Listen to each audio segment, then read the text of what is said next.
Greetings, unknown audience members all over the world. I say unknown audience members because those are the people I'm focusing on right now. I'm in a bit of a mood right now, so the thing of the moment is just kind of ignoring people. Matter of fact, somebody told me the other day, you should ignore more people. You're really good at it. And I guess I am in a way. The only thing, if I need to figure out a way to turn this thing about ignoring people into a way that fits into my Machiavellian schemes and plans and conspiracies, I better say real quick, that's a joke, because otherwise some dummy, well, never mind. I want to ask you a question today. Have you got any fears, any really deep fears, things that just scare the hell out of you? You have any of that in your life? Well, I venture to say that most people do. And the thing about fears, things that we're afraid of, things that scare us, is our fears differ a lot from person to person. And the way we handle them and the way other people react to them can also differ. I know a young man who has a problem with claustrophobia. And a lot of people have that problem. It's not that uncommon, but his is so severe that he can't drive a car, avoids elevators, can't drive a car. And that is somewhat concerning because it's stopping him from doing a lot of things that need to be done in daily life. I don't have the answer to that problem, but I know that in my dealings with him, it's something that I just have to kind of understand and try to be helpful with in any way possible.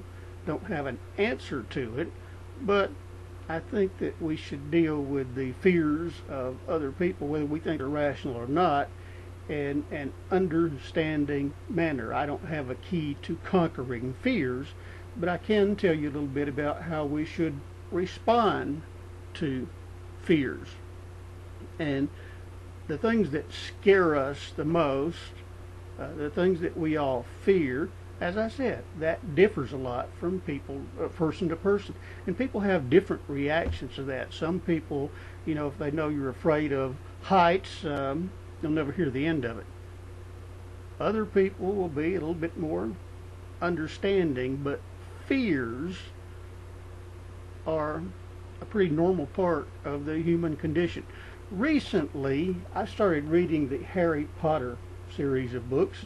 This was something that I was pretty suspicious of back in the 1990s when it first came out, because I was a member of this small evangelical church, the kind of people who they're afraid of everything, they're suspicious of everything, and I thought all this talk about wizards and sorcery and all that was just a bad influence, couldn't be anything good. And then recently I decided, well, I'll just read the Harry Potter series and find out what it's all about. And I found great literature. It's really an enjoyable read. I'm looking forward to seeing these movies because there are a lot of universal truths in the Potter books. And one of them that I've found concerns the fact that we all have deep fears. I don't care who they are. Everybody has things that they're afraid of. Anybody tells you they're not afraid of anything, they're either, one, lying, or they're engaging in a bit of self-deception. And I think there's some lesson that we can learn as far as how to respond to the fears of other people, our friends, our acquaintances, and so forth, by looking at one particular thing in the Potter book. In this particular novel, The Prisoner of Azkaban, a person who is believed to be a murderer, a vicious murderer, is on the loose, and he's being searched for. And the people who are doing the searching are these people called Dementors, who are prison guards. And they are really horrifying, disgusting creatures. Those are the people who are the prison guards at the wizard prison known as Azkaban. And they're terrifying creatures. And so a day comes when Harry Potter and his friends Ron and Hermione and the Weasleys and his mothers are returning to Hogwarts Express, or returning to the Hogwarts School of wizardry and witchcraft on the Hogwarts Express, the magical train that takes them back to school every year. And Harry and his friends have an encounter with one of these Dementors who is searching the train to see if this convicted murderer, Sirius Black, is on the train. So one of these horrifying creatures, and everybody's afraid of Dementors, everybody, because as I said, they're horrifying, terrible creatures.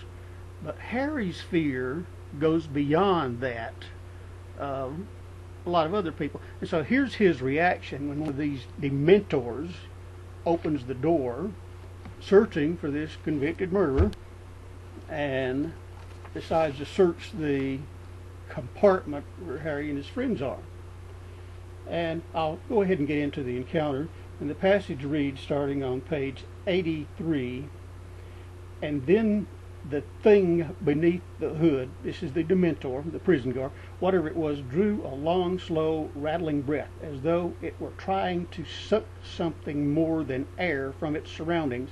An intense cold swept over them all." See, so everybody's afraid. Harry felt his own breath catch in his chest. The cold went deeper than his skin. It was inside his chest. It was inside his very heart. Harry's eyes rolled up into his head. He couldn't see. He was drowning in cold. There was this rushing in his ears, as though of water. He was being dragged downward, the roaring growing louder and louder. And then, from far away, he heard screaming, terrible, terrified, pleading screams. He wanted to help whoever it was. He tried to move his arms, but he couldn't. A thick white fog was swirling around him, inside him. "Harry, Harry, are you all right?" Someone was slapping his face. "What?" Harry opened his eyes. There were lanterns above him, and the floor was shaking. The Hogwarts Express was moving again, and the lights had come back on. He seemed to have slid out of his seat onto the floor. Ron and Hermione were kneeling next to him, and above him he could see Neville and Professor Lupin watching. Harry felt very sick when he put up his hand to push his glasses back on. He could feel cold sweat on his face. Ron and Hermione heaved him back onto his seat. "Are you okay?" Ron asked nervously. "Yeah," said Harry, looking quickly toward the door. The hooded creature had vanished. "What happened? Where's that thing? Who screamed?" "No one screamed," said Ron, more nervously still. Harry looked around the bright compartment. Ginny and Neville looked back at him, both very pale. "But I heard screaming." A loud snap made them all jump. Professor Lupin was breaking an enormous slab of chocolate into pieces. "Here," he said to Harry, handing him a particularly large piece. "Eat. It'll help." So they had an encounter with this Dementor, and it scared the living daylights out of Harry. And that's not the only time. This happened several more times. As a matter of fact, he fell off his broom during a Quidditch match when a bunch of these Dementors rushed into the stadium looking for Sirius Black, the convicted murderer that everybody was after. And Harry's reaction to the Dementors was always a lot worse than the reactions of other people. And his friends understood this. They understood, and they were as helpful as they could be. But there were other people who didn't understand Harry's fear. They thought it was irrational, and they gave him a really hard time about it. Sounds a little bit like real life, doesn't it? What are you afraid of? Everybody's afraid of something. As a matter of fact, if pushed, almost anybody could make a list of things that their deepest fears concern. And as I said a little bit earlier, anybody who tells you he's not afraid of anything or he doesn't have any fears, he's either lying, he or she, they're either lying or they are deceiving themselves, because there are a lot of things that people are afraid of. I can think of numerous things that scare me, that I don't want anything to do, that I wouldn't want to be anywhere around, and that I can react negatively to. And obviously I'm not going to list all of my personal fears on him, but I will tell you one. Deep water kind of scares me. Being up in airplanes doesn't. The thing about heights with me, it's not so much about the heights as it's about the gravity. And if I know I'm going to stay up there, then I'm not afraid. If there's a chance that I'm going to be coming down real fast, well, that's kind of scary. So I can fly planes all day long, but I'm damn sure not going to jump out of one That is terrifying. And there are people who engage in skydiving and things like that who would think that that's totally irrational and probably laugh at it. But it's a very real fear for me, and it's not going away. So that's something that people will just have to understand. Is I'm not going skydiving. My friend that I mentioned earlier is fear of enclosed spaces, and it's keeping him from driving vehicles. That's not something that anyone, because it's different, that's not something that people should laugh at or make fun of, because it's a serious problem, and it's keeping him from doing a lot of things. We all have fears, and there are different ways of responding to the fears of other people, whether you think they're rational or not. There are a lot of people who are absolutely terrified of needles. I don't like needles. I don't like to get stuck any more than anybody else does. But, you know, I'll do it. I've learned to live with it.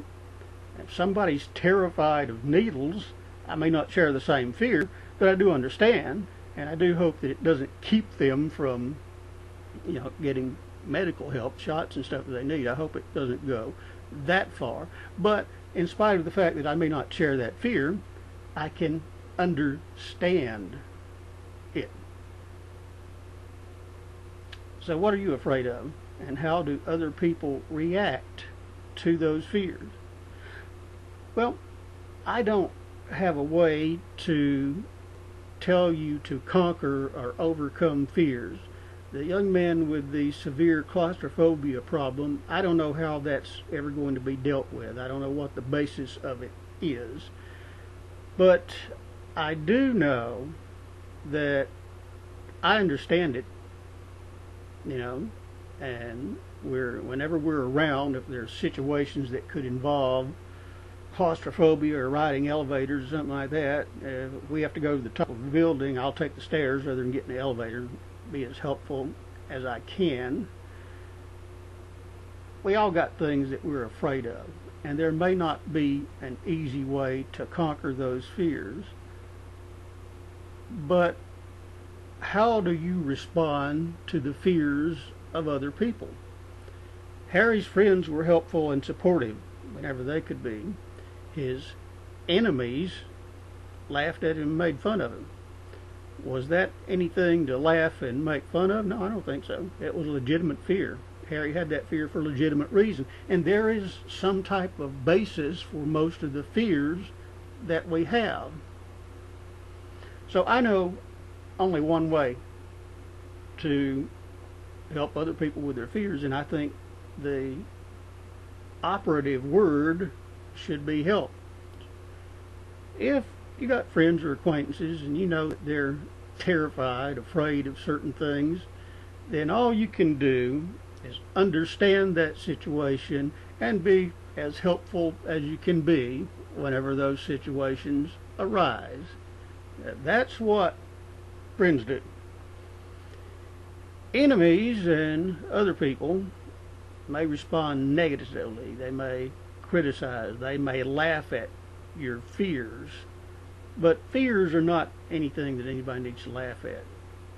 The proper response to the fears of other people, even if you can't help them overcome those fears, is just understand that another person's fears may be different from you.